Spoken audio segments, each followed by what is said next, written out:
हर महादेव। आपका हमारे चैनल सनातनी मंडल में हार्दिक स्वागत है। मित्रों, क्या आपने कभी सोचा है कि पूरी दुनिया में लाखों त्योहार होते हैं, लेकिन केवल एक ही रात ऐसी होती है जिसे जागरण की रात कहा जाता है। दिवाली पर दीप जलते हैं, होली पर रंग उड़ते हैं, नवरात्रि पर नृत्य होता है, लेकिन महाशिवरात्रि पर इंसान को कहा जाता है कि जागो। क्यों? क्या यह केवल पूजा का पर्व है या इसके पीछे छुपा है कोई ऐसा रहस्य जिसे आज भी विज्ञान भी पूरी तरह नहीं समझ पाया? आज हम जानेंगे शिवरात्रि का वो बड़ा सच जिसका संबंध पृथ्वी, चंद्रमा और ब्रह्मांड से है और जिस पर नासा के वैज्ञानिक भी शोध कर चुके हैं। तो वीडियो को अंत तक देखिए, क्योंकि अंत में आपको पता चलेगा कि शिवरात्रि की रात केवल भगवान शिव ही नहीं बल्कि आपकी आत्मा की रात है।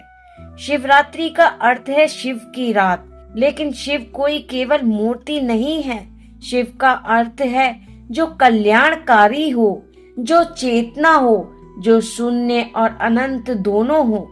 शिव पुराण में लिखा है कि शिव ना तो जन्म लेते हैं न मरते हैं, वे तो केवल स्थितियां बदलते हैं। और जिस रात यह परिवर्तन सबसे अधिक होता है वही है महाशिवरात्रि।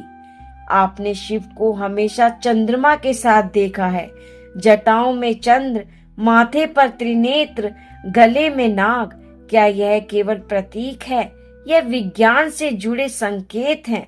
वैज्ञानिक बताते हैं कि चंद्रमा का सीधा प्रभाव मनुष्य के शरीर के जल तत्व पर पड़ता है।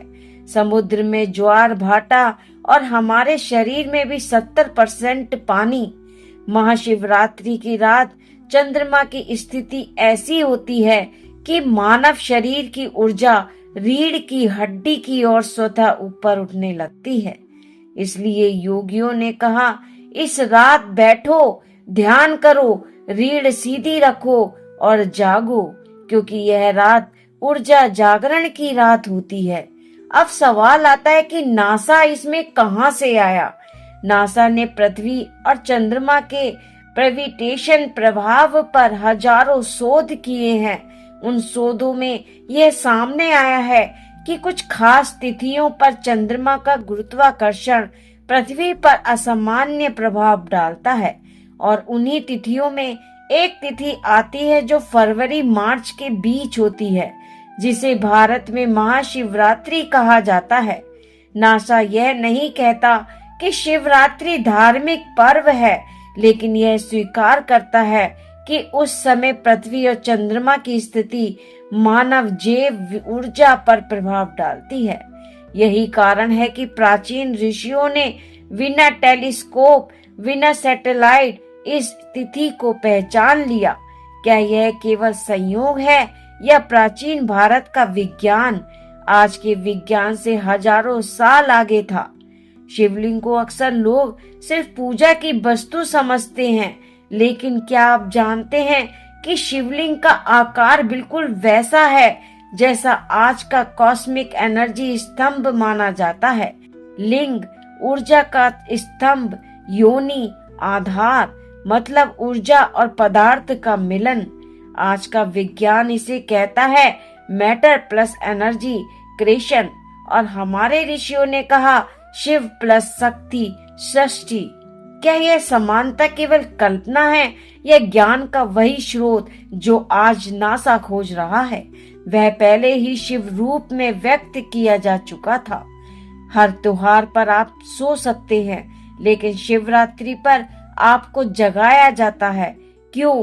क्योंकि यह रात अवचेतन मन को अचेत करने की रात होती है। शिवरात्रि अहंकार से प्रकाश, मृत्यु से अमरता, अज्ञान से ज्ञान। जब पूरी प्रकृति स्थिर होती है तब ध्यान करना आसान होता है।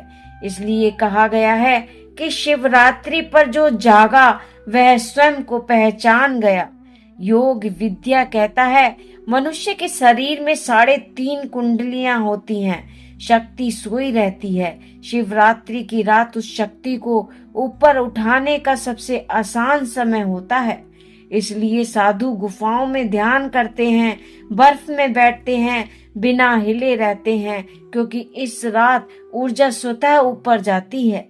यही वही ऊर्जा है जिसे शिव कहते हैं। शिव को डिस्ट्रॉयर कहा गया, लेकिन असल में शिव डिस्ट्रॉय नहीं, ट्रांसफॉर्म करते हैं। आज का विज्ञान कहता है कुछ भी नष्ट नहीं होता, केवल रूप बदलता है, और शिव दर्शन कहता है नाश नहीं, केवल लीला है। ब्रह्मांड में ब्लैक होल, तारे, सुपरनोवा सब कुछ उसी परिवर्तन का रूप है। यानी जो विज्ञान खोज रहा है वही शिव तत्व है।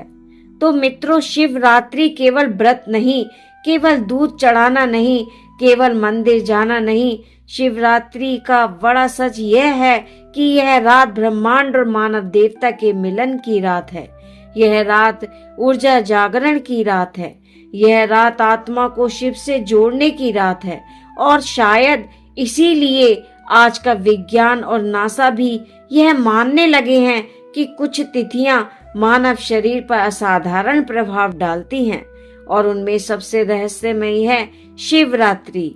यदि आपने इस शिवरात्रि से पूजा ही नहीं बल्कि अपने भीतर झांकने का प्रयास किया, तो समझिए आपने शिव को मंदिर में नहीं, अपने अंदर पा लिया।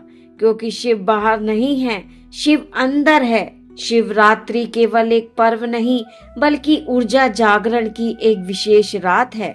लेकिन आज का प्रश्न यह है, क्या सच में उस रात मनुष्य की चेतना में कुछ असाधारण परिवर्तन होता है? क्या प्राचीन ऋषि इस रात को सिर्फ भक्ति के लिए नहीं बल्कि ब्रह्मांड से जुड़ने के लिए चुनते हैं?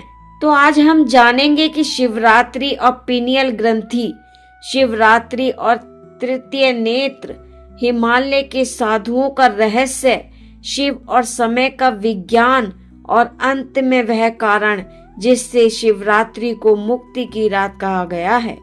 आपने शिव के मस्तक पर तीसरा नेत्र देखा है? क्या यह केवल प्रतीक है? आज का विज्ञान कहता है कि मनुष्य के मस्तिष्क में एक सूक्ष्म ग्रंथि होती है जिसे कहते हैं पिनियल ग्लैंड।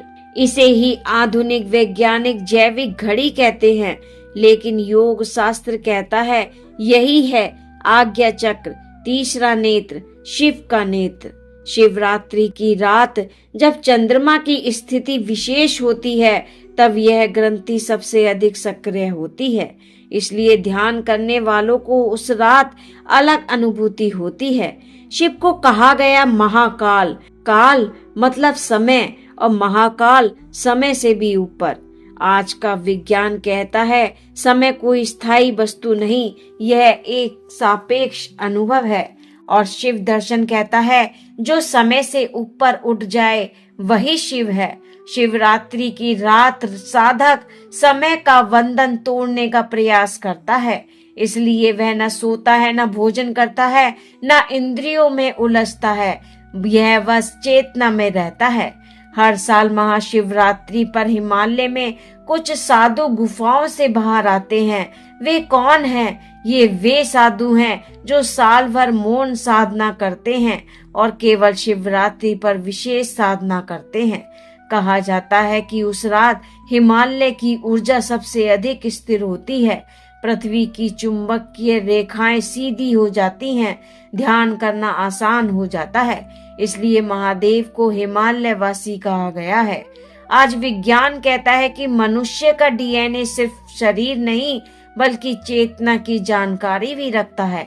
कुछ वैज्ञानिक मानते हैं कुछ विशेष ध्वनियां और ध्यान अवस्थाएं डीएनए को सक्रिय कर सकती हैं। और हमारे शास्त्र कहते हैं ओम नमः शिवाय महामृत्युंजय मंत्र ये केवल मंत्र नहीं, ध्वनि तरंगे हैं जो शरीर और मस्तिष्क को विशेष अवस्था में ले जाती हैं।